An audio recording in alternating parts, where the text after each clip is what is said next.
uma despesa descomunal e começa já, provavelmente a partir de 17, 18, já começa a crescer. Pelos meus cálculos, já em 2020, o acréscimo em relação ao que são de 40 bilhões ano. Então é uma coisa bastante grande, porque tem um efeito demográfico que está trazendo um número grande de aposentados para os próximos anos. Isso significa dizer que, ao tomar uma decisão, ou seja, não vetar essa proposta, além de ser injusta do ponto de vista econômico, do ponto de vista de equidade social, ela prejudica o futuro do país e certamente vai comprometer outras esferas de sustentabilidade do país, porque certamente o risco Brasil vai aumentar.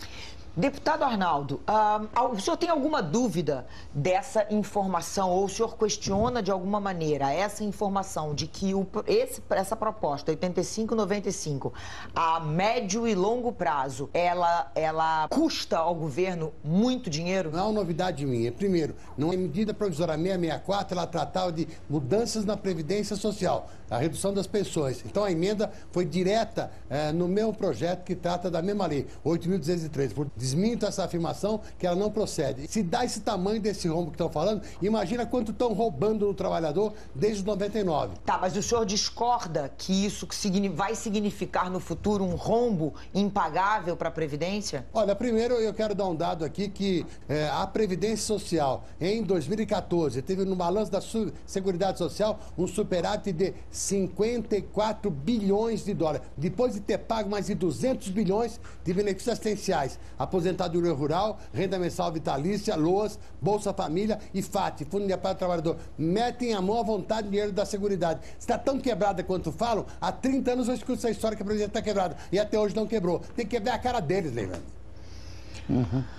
Paulo. Veja, eu acho que o deputado está correto em dizer que a Previdência não está quebrada. Quem está quebrado é o país. Veja, há um equívoco em dizer que o governo vai pagar. O governo não paga nada. O governo pega de uns e dá para outros. E no caso do fator previdenciário é interessante, porque ao colocar a proposta 85-95, do jeito que está sendo feito, significa dizer que alguns trabalhadores vão receber generosamente do resto da população algo muito além do que ele contribuiu. É um negócio na China para o trabalhador. Ele consegue poupar 100 e leva 150. Se ele leva 150 tendo poupado 100, a pergunta é, de onde sai esses 50? Sai do resto da sociedade. Trabalhador. Do resto da sociedade.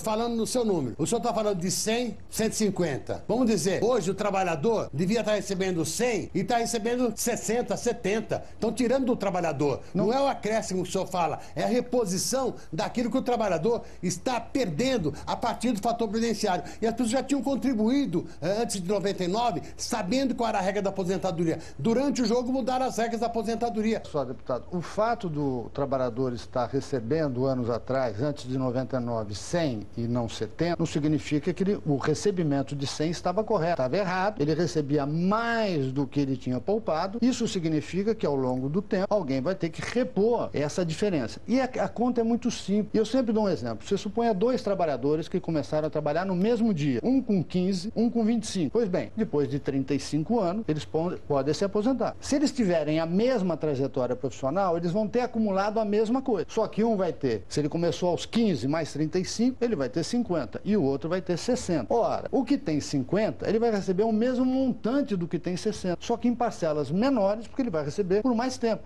O que é justo, eu tenho que receber o que eu poupei e não receber mais do que eu poupei. Porque se eu receber mais do que eu poupei, os outros vão pagar por mim. E quem são os outros? São os que vêm depois de nós, os nossos filhos e os nossos netos. Eles vão pagar essa coisa. Agora, deputado, tanto isso é uma questão séria que as próprias centrais sindicais estão admitindo que vão, no futuro, renegociar, rever a proposta do 85-95, pensando em aumentar esse número, como disse a Cristiana Lobo, para 100 e poucos. Ou seja, as centrais sindicais, na verdade, nós sabemos que falar em acabar em vetar o fator previdenciário, não acabar, manter o fator previdenciário, é extremamente impopular.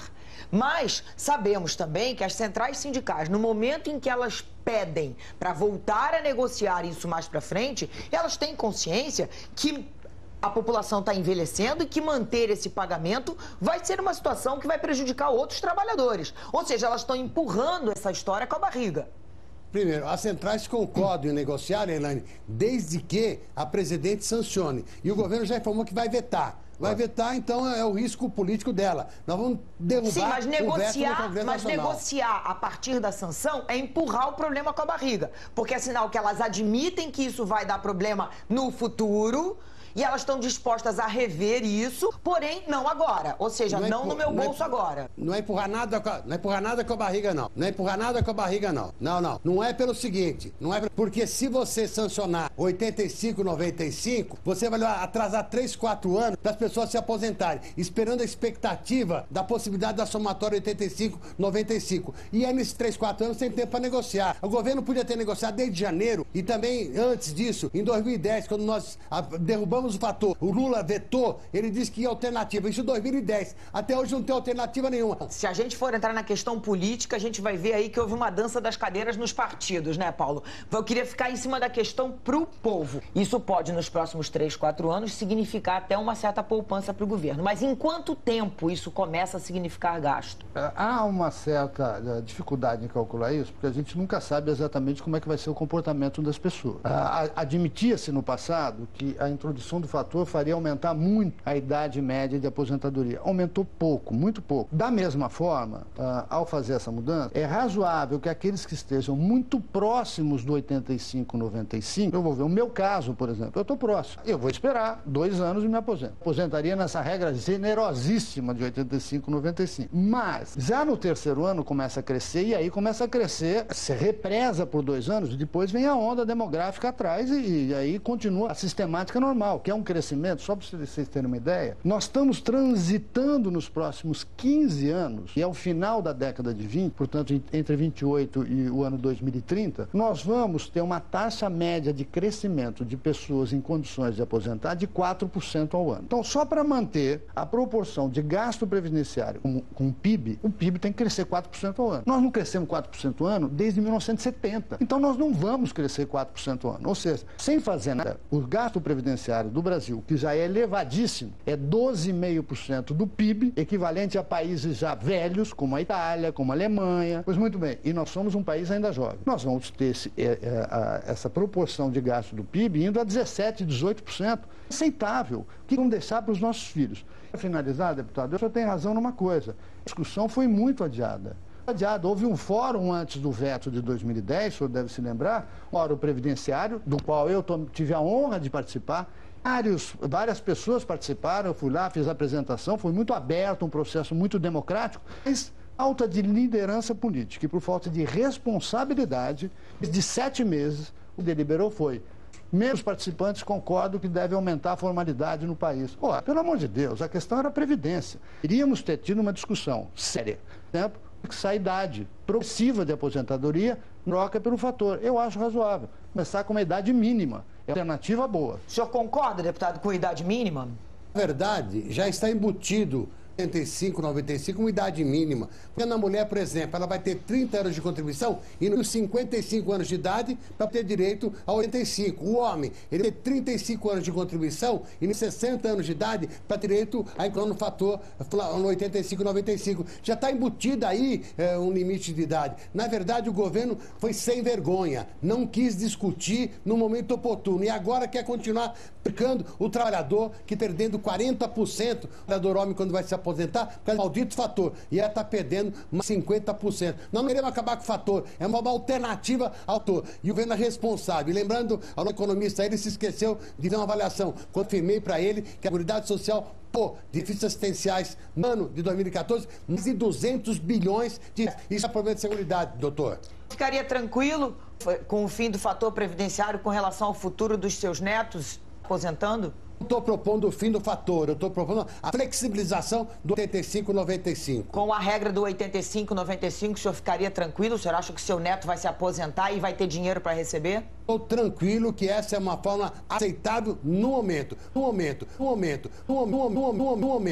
O senhor acha que ela tem que ser negociada depois? Depois, lógico, que não dá para confiar nesse governo. Mas a gente está sempre negociando depois, né, deputado? Esse é o problema. O Brasil está sempre tomando uma decisão para depois voltar a tomar. Paulo, eu só queria que você me dissesse o seguinte: o que a gente pode esperar? A gente sabe que o Brasil tem essa tendência, como a gente estava falando aqui com o deputado, né, de tomar uma decisão hoje e depois rever, ou dependendo do governo, toma uma decisão, volta atrás, toma de novo, porque politicamente essa é uma decisão muito ruim. Muito difícil de ser tomada. Não é agradável para o povo. Nesse momento, é hora de pensar em quê? Em agradar o eleitor ou no futuro do país? Eu não entendo nada de política, deputado. E o senhor é um grande político, está na política há muitos anos. O senhor deve saber milhões de vezes mais do que eu o que é essa coisa de negociar, debater.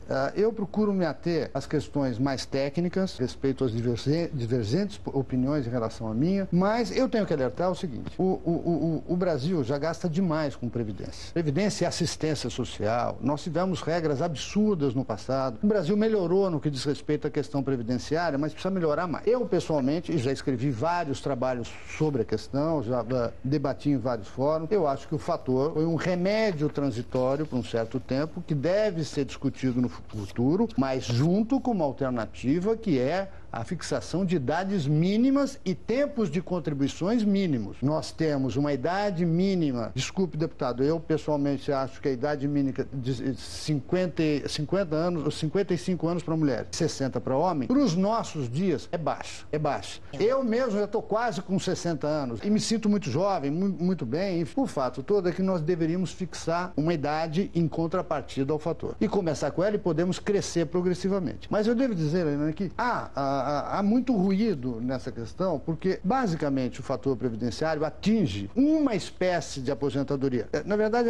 atinge a outra, mas fundamentalmente há uma espécie de aposentadoria, que é a aposentadoria por tempo de contribuição.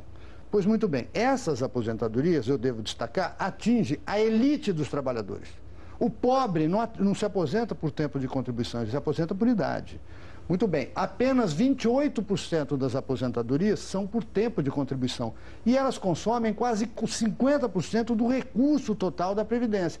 Afinal, nós estamos protegendo quem? Os mais pobres ou os segmentos médios, porém muito mobilizados, barulhentos, óbvio, porque são trabalhadores mais qualificados. Nós estamos defendendo os mais qualificados e comprometendo o futuro dos mais pobres. De todos, mas particularmente dos mais pobres. Ou seja, é um barulho muito grande para defender apenas 28% das aposentadorias.